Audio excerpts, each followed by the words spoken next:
किस्सा जंगल की साहसिक यात्रा। एक बार की बात है, एक घना जंगल था जिसका नाम था वन राज्य। इस जंगल में कई प्रकार के जानवर रहते थे। उनमें से एक था शेर, जिसका नाम था सिंहराज, और एक चतुर लोमड़ी, जिसका नाम था चीकू। एक दिन सिंहराज ने चीकू से कहा, चीकू, क्या तुम मेरे साथ एक साहसिक यात्रा पर चलोगी? मुझे जंगल के पार एक अनजान स्थान की खोज करनी है। चीकू ने खुशी खुशी हामी भर दी। वे दोनों अपनी यात्रा पर निकले। रास्ते में उन्हें कई चुनौतियों का सामना करना पड़ा। पहले तो उन्हें एक गहरी नदी पार करनी थी। चीकू ने कहा, सिंहराज, हम तैर नहीं सकते। हमें एक पेड़ का तना ढूंढना होगा। उन्होंने एक बड़ा तना ढूंढा और उसे नदी पर रखकर पार किया। जंगल के दूसरे किनारे पर पहुंचकर उन्होंने देखा कि वहां एक विशाल पर्वत है। सिंहराज ने कहा, हमें इस पर्वत की चोटी पर चढ़ना होगा।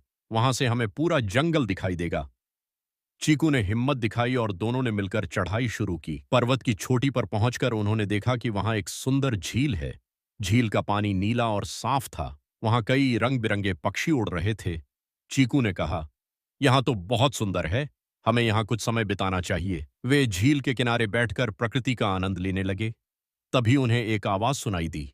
एक छोटे से कछुए ने कहा, क्या आप मेरी मदद कर सकते हैं?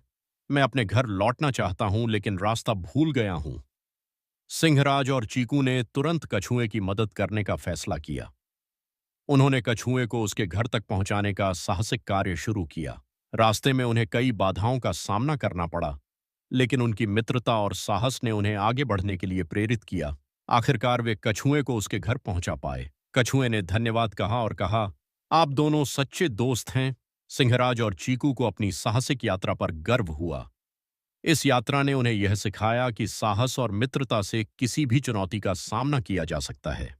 वे दोनों खुशी खुशी अपने जंगल लौट आए और अपनी नई कहानियों को बाकी जानवरों के साथ साझा किया। इस तरह सिंहराज और चीकू की साहसिक यात्रा समाप्त हुई, लेकिन उनके दिलों में नई यादें और दोस्ती की एक नई कहानी हमेशा जीवित रहीं।